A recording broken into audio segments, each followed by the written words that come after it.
Holds back. Ms. Madeleine Dean is recognized. Thank you, Mr. Chairman. Thank you, Chairman McCall, Ranking Member Meeks, for holding this hearing. And thank you, Prosecutor General Kostin, for your testimony, for the powerful testimony of the victims whose voices were lifted here earlier this morning. More importantly, thank you for your work and the work of all of your team. We are with you. The United States is with you. And your purpose here is solid, to shine a light on this series of war crimes, that maybe this will be elevated appropriately to be called what it is, genocide. We must be with you. And I'm very proud of the United States for being a part of what is now more than 50 nations, civilized nations who recognize the threat to you, to your civilians, to your soldiers, to your citizens, to your sovereignty is our fight. It is our fight. We use an expression here, Prosecutor General, called "I associate myself" with the words of my colleagues. So I associate myself particularly with the powerful opening words of both the ranking member and the chair.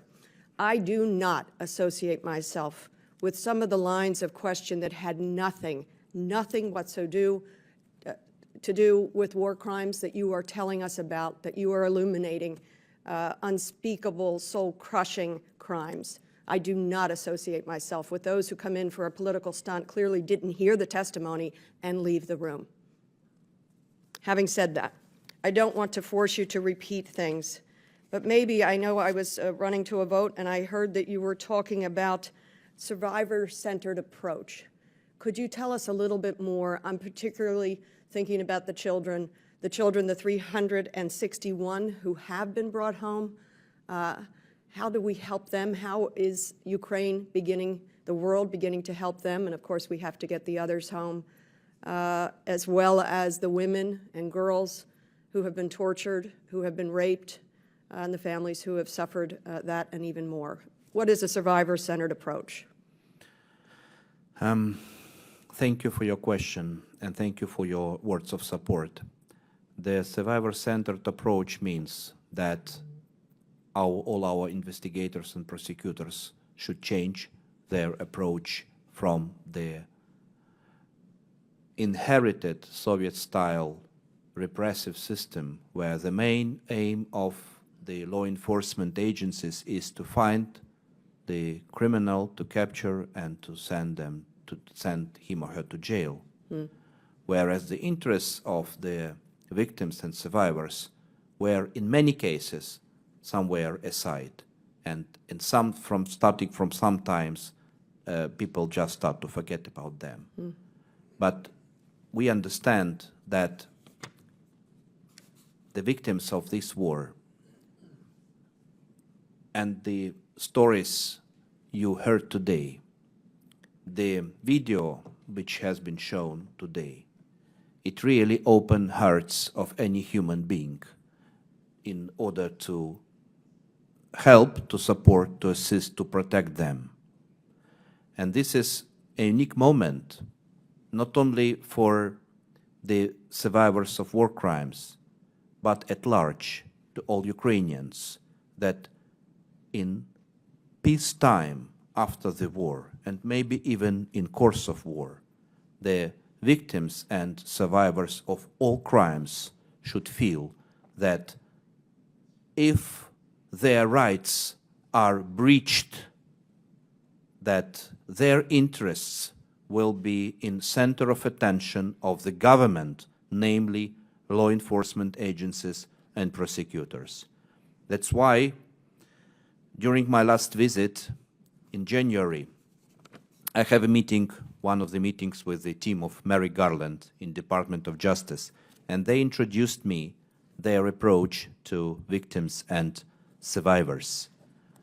And I immediately took this, brought this back home, and we now have already a concept note on coordinating our communication with victims and survivors.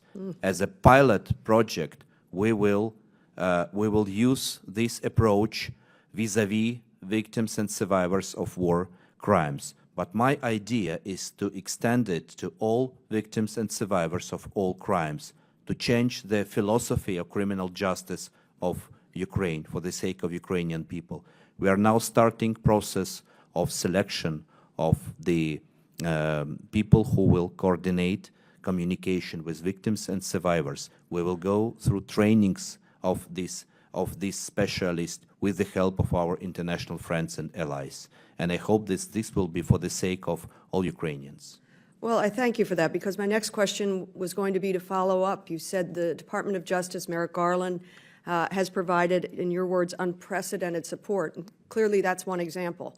I don't know if there are others you are able to talk about, but I will say that we will continue to press in appropriate ways to say we must continue to support you, Ukraine, and the people of Ukraine. I have very little time left. What have you not been able to convey to us? You've conveyed things so very powerfully, but is there anything else you wanted to add? You know, last time I was asked at some occasion in the United States, what is the most important request from you, the most important message? And usually my colleagues start, of course, with weapons and ammunition, humanitarian and financial support, support for our all endeavors to seek justice. I said, no, I will start with something else. The main thing we need is unity. If we will have unity, we will have ammunition, we will have financial support, we will have humanitarian support, we will have support on the level of people to each other. And unity, from my view, means that we will stand together nevertheless, even if we are not 100% satisfied about each other. We will stand together until we win in both of these fights. Fight for our territorial integrity and sovereignty, and fight for justice for all victims and survivors of this war. So my word is unity. Unity. Slava Ukraini. Slava Heroes. Героям слава. Дякую. Thank you. I yield back.